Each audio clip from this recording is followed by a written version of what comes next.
和领土完整，反对台独的坚强决心和强大能力。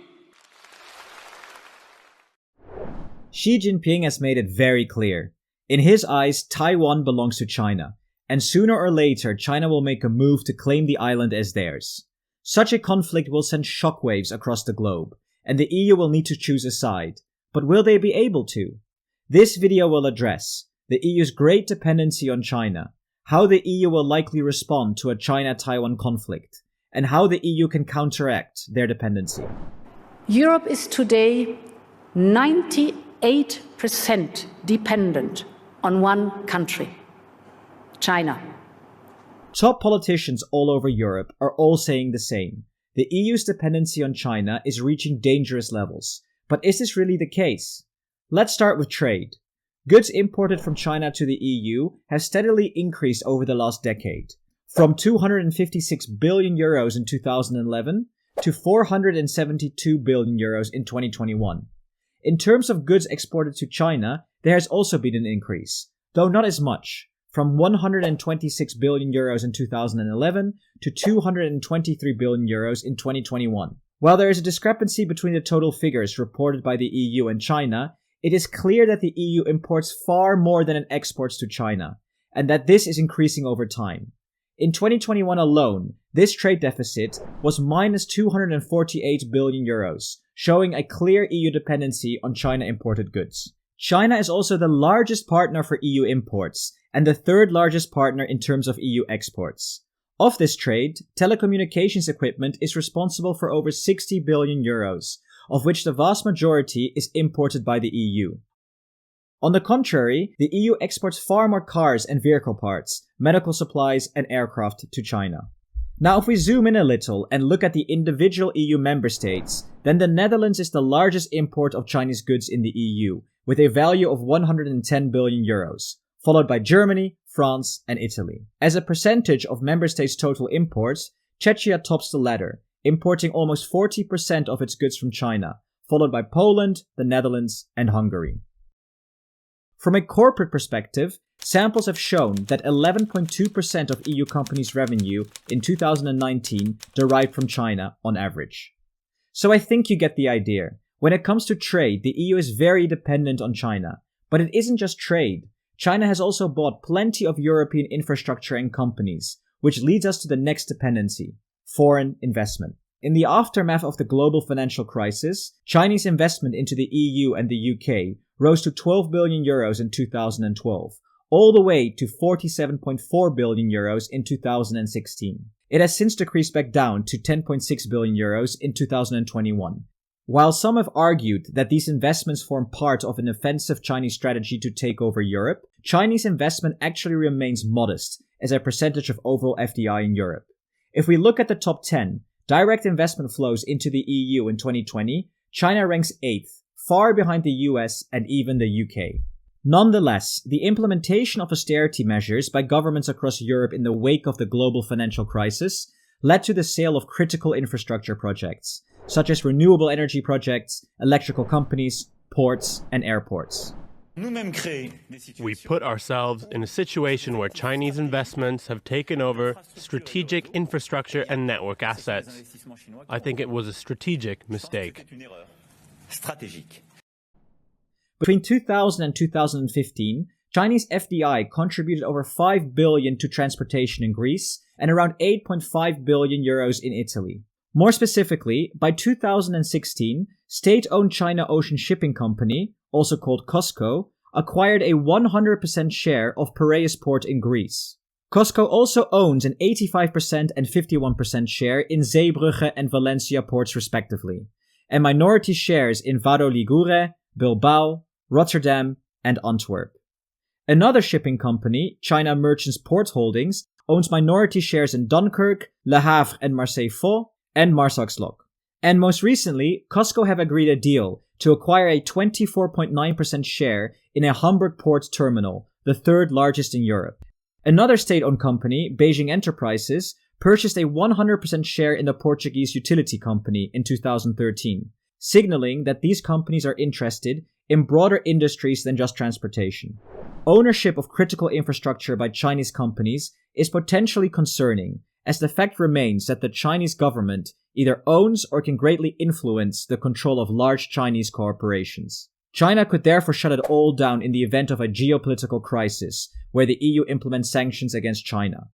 Concerns have been raised about the rollout of 5G networks, with the possibility for espionage or sabotage. But it isn't just one-way traffic. There is also considerable investment from the EU into China. Data shows that foreign direct investment from the EU into China rose from 4.8 billion in the first half of 2021 to 5.5 billion in 2022. Importantly, these investments are highly concentrated in a few major players, with the top 10 investors' share rising to as high as 88% of all investment into China from Europe, from a few major EU member states. Principal among these companies are German automotive manufacturers, such as BMW, Mercedes-Benz Group, and Volkswagen, and the chemicals group BASF, who together account for 34% of investment into China. Lastly, there is the EU's dependency on China when it comes to rare earth elements, also called REEs. These are a series of 17 elements which share certain properties and are essential components of contemporary high-tech industries, and the EU imports almost all of them. Figures show that as much as 98% of REEs used in the EU are imported from China, while other imported metals are also sourced from China. Thanks to China's virtual monopoly on the production of REEs, it can strictly control the REEs exports to the EU, and therefore has great control over the impact on industries reliant on these materials. Furthermore, China has previously responded to geopolitical tensions with REE export embargoes. For example, in 2010, China enforced a 2-month-long embargo on Japan in response to the Japanese capture of a Chinese fishing boat in Japanese waters. A similar embargo would cause major disruption to EU industries involved with renewable energy, electric vehicles, and semiconductors. So, these are the top 3 EU dependencies on China. We know that this list is not exhaustive, so please let us know in the comments what we may have missed. Now the question is, how is the EU likely to respond to a potential China-Taiwan conflict? Well, given the EU response to the Russian invasion of Ukraine and comments by Ursula von der Leyen, it is likely the EU would respond to a Chinese invasion of Taiwan with economic sanctions that would ultimately result in a trade war scenario. But sanctions are not at all inevitable, however, and the extent of sanctions on China may differ greatly from those imposed on Russia, given the EU's great dependency on China. In fact, the EU and member states have to date made no public declaration of their intent to support Taiwan. Whether EU states will have the political will to impose sanctions and suffer the economic impacts of retaliatory sanctions by China is far from clear, particularly given the rise in right-wing populism prioritizing economic stability across the continent. A presage of the potential difficulties that Chinese sanctions could cause for the EU is found in the interactions between Lithuania, China, and Germany. In 2021, the Lithuanian government strengthened ties with Taiwan, causing retaliation from China in the form of indirect sanctions, as China pressured French, German, and Swedish companies to cease sourcing components from Lithuania. By the end of the year, this Chinese action had the desired effect, as the German administration informed the Lithuanian government that unless they repaired their relationship with China, German investors would withdraw from Lithuania. This exemplifies that Germany, a major EU member state, may seek a more acquiescent approach to China in order to reduce economic impacts, an hypothesis made more believable by the greater reliance of German companies on China than any other EU member state. And it is not just EU dependencies on China. Another key reason for the EU to be cautious with sanctions is their dependency on the Taiwanese Semiconductor Manufacturing Company, also called TSMC, which at present provides more than half of the world's advanced semiconductor chips. Some estimates suggest that the Chinese military could take Taiwan in 14 hours, much shorter than the 24-hour response time of the US. In this case, China could take control of TSMC and control global chip exports, which could be used as leverage against EU sanctions. The European Commission has already identified this risk and has proposed trade agreements with Japan and South Korea, along with establishing the CHIPS Act in 2021 to try and move chip production to the EU. Nonetheless, it goes without saying that an EU-wide strategy with regard to sanctions remains difficult to implement, as ultimately unanimous agreement is required from all EU member states. For instance, the EU did not impose any sanctions on China after the crackdown in Hong Kong due to an objection from Hungary, with Viktor Orban keen to present Hungary as friendly towards China. Not to mention that Chancellor Olaf Scholz has advocated for the protection of German industries and may therefore not support harsh sanctions against China. It is clear that the EU needs to rethink its strategy towards China and take actions to counteract their dependency. The naivety toward China is over. And I can also say that for the German government, the times are over when it was said trade, no matter what the humanitarian standards may be. We should no longer allow that. This means that we will show a more robust trade stance through Europe towards China. And the key way to do this is diversification. For example, the EU-Mercosur Free Trade Agreement. Mercosur is comprised of Argentina, Brazil, Paraguay, and Uruguay, and is the fifth largest economy outside the EU, with a population of more than 260 million people.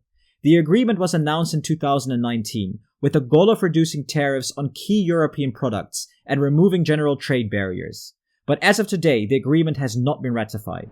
Mexico also presents a potential target for boosted trade, with a population of 128 million people and rapidly developing industries.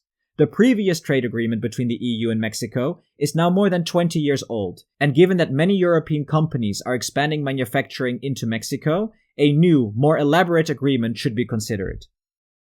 Then there is the EU-Vietnam Free Trade Agreement, approved in 2020, that removed duties on goods traveling between the EU and Vietnam and is projected to boost trade massively over the next few years. Vietnam is the third largest exporter of apparel, and is likely to represent a desirable manufacturing location for many EU-based companies. There are signs that this is beginning to happen, with a Denmark-based company Lego announcing a $1 billion factory near the nation's capital. With regard to India, Ursula von der Leyen made EU intentions clear during a visit in April 2022. India is already the third largest trading partner for the EU, but clearly represents an opportunity for the EU, given the size of the market. French firms in particular appear to be moving out of China and into India. With regard to REEs, one strategy that the EU is pursuing to counter dependency on China is improvements in recycling and waste management, as well as addressing environmental concerns with the mining of REEs within Europe. We need to improve the refining, processing and recycling of raw materials here in Europe. And in parallel, we will work with our trade partners to cooperate on sourcing, production and processing to overcome the existing monopoly. In our opinion, the EU's dependency on China regarding trade and rare earths, the sale of critical infrastructure, and the dependency on chips from Taiwan makes it difficult for the EU to effectively implement sanctions without significant economic damage to themselves. The EU needs to diversify their supply chains, move some production back home, and limit sales of key critical infrastructure to third-party countries.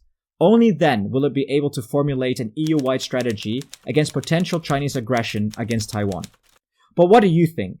Will the EU be able to react to a Taiwan-China conflict?